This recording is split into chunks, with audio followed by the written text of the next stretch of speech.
हरे कृष्णा। तो चलिए आज मैं आप सभी को बताती हूँ कि भगवान विष्णु ने तिरुपति बालाजी का अवतार क्यों धारण किया। क्या रीजन है तिरुपति बालाजी के अवतार लेने का भगवान विष्णु का। तो चलिए इस वीडियो में सारी जानकारी आप सभी को देते हैं कि तिरुपति बालाजी का स्वरूप क्यों रखा गया। तो एक बार समस्त देवताओं ने मिलकर एक यज्ञ करने का निश्चय किया और यज्ञ की तैयारी पूर्ण हो गई। तभी वेद ने एक प्रश्न किया तो एक व्यावहारिक समस्या आ खड़ी हुई और ऋषि मुनियों द्वारा किए जाने वाले यज्ञ की हविष्य तो देवगण ग्रहण करते थे, लेकिन देवों द्वारा किए गए यज्ञ की पहली आहुति किसकी होगी, यानी सर्वश्रेष्ठ देव का निर्धारण करना और होना जरूरी था, जो फिर अन्य सभी देवों को यज्ञ भाग प्रदान करें। और ब्रह्मा विष्णु महेश परम आत्मा हैं, इनमें से कौन श्रेष्ठ है, इसका निर्णय आखिर हो तो कैसे। तो भृगु ने इसका दायित्व तो संभाला और वह देवों की परीक्षा लेने चले। तो ऋषियों से विदा लेकर वह सर्वप्रथम अपने पिता ब्रह्मदेव के पास पहुँचे और ब्रह्मा जी की परीक्षा लेने के लिए भृगु ने उन्हें प्रणाम नहीं किया। इससे ब्रह्मा जी अत्यंत कुपित हुए और उन्हें शिष्टता सिखाने का प्रयत्न किया। और भृगु को तो गर्व था कि वह तो अपने पिता परम ब्रह्म यानी कि ब्रह्मा जी के पुत्र हैं। तो भृगु को जो गर्व था कि वह तो परीक्षक हैं और परीक्षा लेने के लिए आए हैं, और पिता पुत्र का आज क्या रिश्ता। और भृगु ने ब्रह्मदेव से अशिष्टता कर दी और ब्रह्मा जी का क्रोध बढ़ गया और अपना कमंडल लेकर पुत्र को मारने भागे। तो भृगु किसी तरह वहाँ से जान बचाकर चले आए। इसके बाद वह शिवजी के लोक कैलाश गए।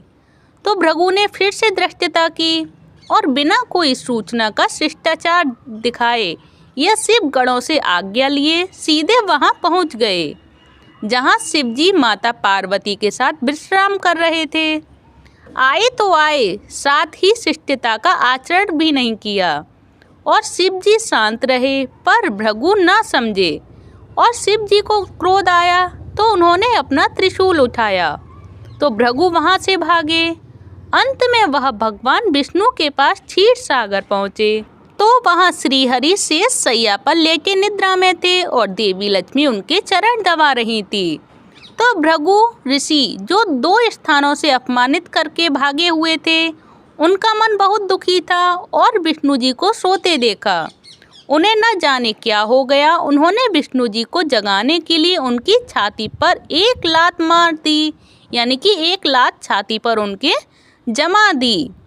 फिर क्या हुआ कि भगवान विष्णु जी जाग उठे और भृगु जी से बोले, हे ब्राह्मण देवता, मेरी छाती वज्र समान कठोर है और आपका शरीर तप के कारण दुर्बल है। कहीं आपके पैर में चोट तो नहीं आई।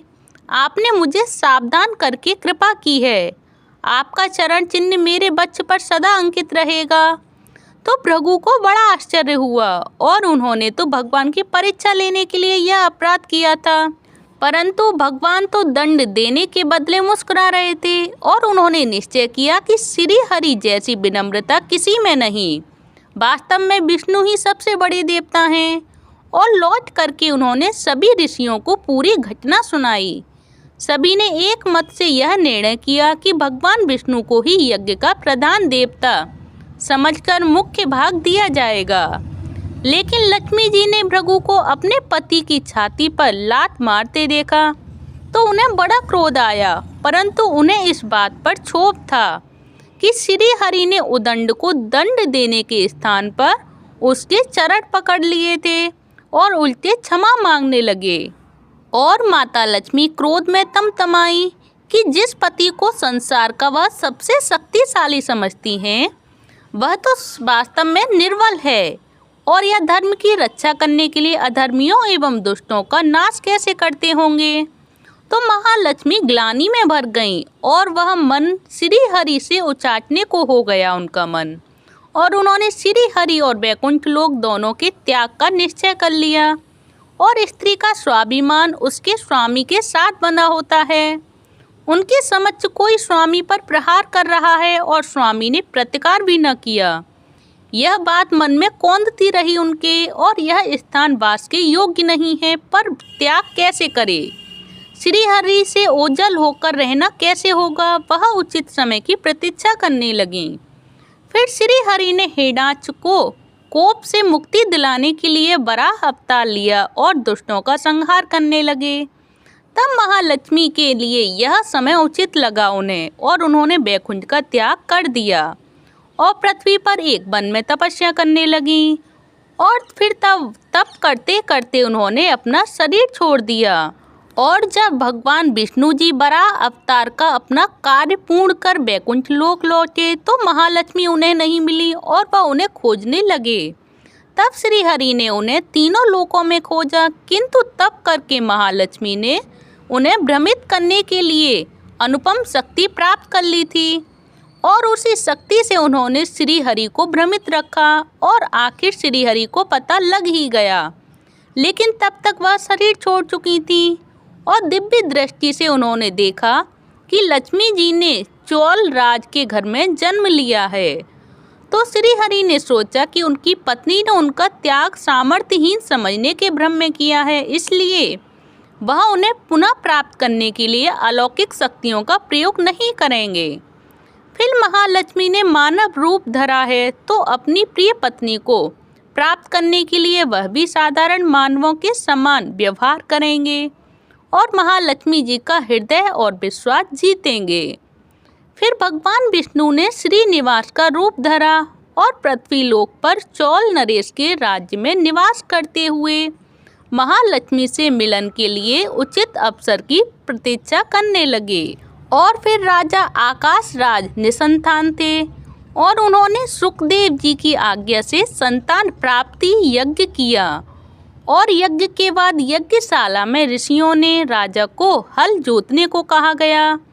तो राजा ने हल जोता तो हल का फल किसी वस्तु से टकराया और राजा ने उस स्थान को खोदा तो एक पेटी के अंदर सहस्त्रदल नाम की एक छोटी सी कन्या वहां विराजमान थी, और वह महालक्ष्मी ही थी। तो राजा के मन की मुराद पूरी हो गई थी। चूंकि कन्या कमल के फूल में मिली थी, इसीलिए उसका नाम रखा गया पद्मावती। तो पद्मावती नाम की अनुरूप ही एक रूपवती और गुणवती थी, और साक्षात लक्ष्मी जी का अवतार पद्मावती विवाह के योग्य हुई। तो एक दिन वह बाग में फूल चुन रही थी, तभी उस वन में श्रीनिवास यानी कि बालाजी आखेट के लिए गए थे। उन्होंने देखा कि एक हाथी एक युवती के पीछे पड़ा और डरा रहा है। तो राजकुमारी के सेवक भाग खड़े हुए और श्रीनिवास ने एक तीर चलाकर हाथी को रोका और पद्मावती की रक्षा की। श्रीनिवास और पद्मावती ने एक दूसरे को देखा और रीझ गए दोनों एक दूसरे पर, और दोनों के मन में परस्पर अनुराग पैदा हुआ। लेकिन दोनों बिना कुछ कहे ही अपने अपने घर लौट गए, और श्रीनिवास घर तो लौट आए लेकिन मन पद्मावती में ही बस गया। वह पद्मावती का पता लगाने के लिए उपाय सोचने लगे। उन्होंने ज्योतिषी का रूप धरा और भविष्य बाँचने के बहाने पद्मावती को ढूंढने निकल पड़े। फिर जो ही धीरे धीरे ज्योतिषी श्रीनिवास की ख्याति पूरे चोल राज में फैल गई, और पद्मावती के मन में श्रीनिवास के लिए प्रेम जागृत हुआ। वह भी उनसे मिलने को व्याकुल थी, किंतु कोई पता ठिकाना न होने के कारण उनका मन चिंतित था। इस चिंता और प्रेम में विरह में उन्होंने भोजन श्रृंगार आदि का त्याग कर दिया। इसके कारण उनका शरीर क्रशकाय होता चला गया। राजा से पुत्री की यह दशा देखी नहीं जा रही थी और वह चिंतित थे। तो ज्योतिषी की प्रसिद्धि की सूचना राजा को हुई। फिर राजा ने ज्योतिषी श्रीनिवास को अपने पास बुलाया और सारी बात बताकर अपनी कन्या की दशा का कारण बताने को कहा। तो श्रीनिवास राजकुमारी का हाल समझने पहुँचे तो पद्मावती को देखकर प्रसन्न हो गए और उनका उपक्रम सफल हुआ। उन्होंने पद्मावती का हाथ अपने हाथ में लिया और कुछ देर तक पढ़ने का स्वांग करने के बाद वे बोले, महाराज, आपकी पुत्री प्रेम के विरह में जल रही है और यदि आप इनका शीघ्र ही विवाह कर दें तो ये स्वस्थ हो जाएंगी। तो पद्मावती ने जब श्रीनिवास की ओर देखा तो उन्हें वह देखते ही उन्होंने उन्हें पहचान लिया और उनके मुख पर प्रसन्नता के भाव आए और वह हंसी। काफी दिनों बाद पुत्री को प्रसन्न देख राजा को लगा कि ज्योतिषी का अनुमान सही है।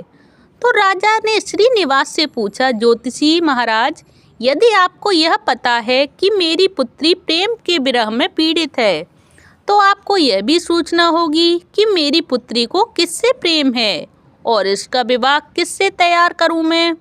आप उसका परिचय दें। तो श्रीनिवास ने कहा कि महाराज, आपकी पुत्री एक दिन वन में फूल चुनने गई थी और एक हाथी ने उस पर हमला किया, तो आपके सैनिक और दासियां भाग खड़ी हुई थीं और राजकुमारी के प्राण एक धनुर्धर ने बचाए थे। तो राजा ने कहा, हाँ, मेरे सैनिकों ने मुझे बताया था कि एक दिन ऐसी घटना हुई थी, एक वीर पुरुष ने उसके प्राण बचाए थे, लेकिन मेरी पुत्री के प्रेम से उस घटना का क्या तात्पर्य है। तो श्रीनिवास ने बताया कि महाराज, आपकी पुत्री को अपनी जान बचाने वाले उसी युवक से प्रेम हुआ है। तो राजा के पूछने पर श्रीनिवास ने कहा कि वह कोई साधारण व्यक्ति नहीं है, बल्कि वो तो शंख चक्र गदाधारी स्वयं भगवान विष्णु ही हैं और इस समय वो बैकुंठ लोक को छोड़कर मानव रूप में श्रीनिवास नाम से पृथ्वी पर वास कर रहे हैं और आप अपनी पुत्री का विवाह उनसे शीघ्र करें। मैं इसकी सारी व्यवस्था करा दूंगा। यह बात सुनकर राजा प्रसन्न हो गए कि स्वयं भगवान विष्णु उनके जमाई होंगे। तो श्रीनिवास और पद्मावती का विवाह तय हो गया और श्रीनिवास रूप में श्री हरि ने सुखदेव के माध्यम से समस्त देवी देवताओं को अपने विवाह की सूचना भिजवा दी और सुखदेव की सूचना से सभी देवी देवता अत्यंत प्रसन्न हुए और सभी देवी देवता श्रीनिवास जी से मिलने और बधाई देने पृथ्वी पर पहुँचे। परंतु श्रीनिवास जी को खुशी के बीच एक चिंता भी होने लगी।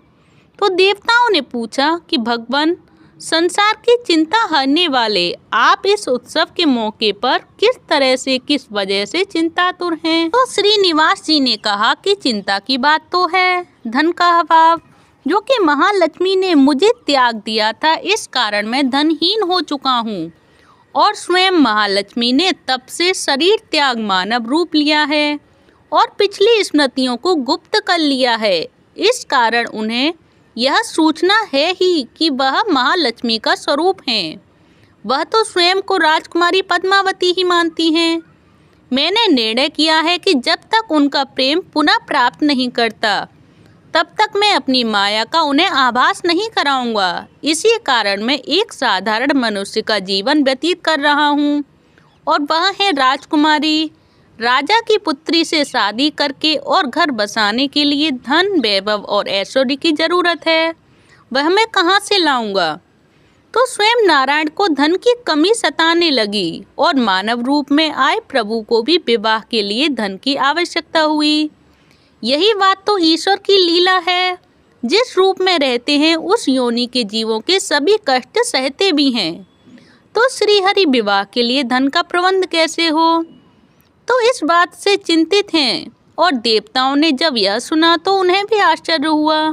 तो देवताओं ने कहा कि कुबेर आवश्यकता के बराबर धन की व्यवस्था कर देंगे। तो देवताओं ने कुबेर का आवाहन किया तो कुबेर जी प्रकट हुए और कुबेर ने कहा, यह तो मेरे लिए प्रसन्नता की बात है कि मैं आपके लिए कुछ कर सकूं और प्रभु आपके लिए धन का तत्काल प्रबंध करता हूँ। तो कुबेर का कोष आपकी कृपा से ही रक्षित है जो।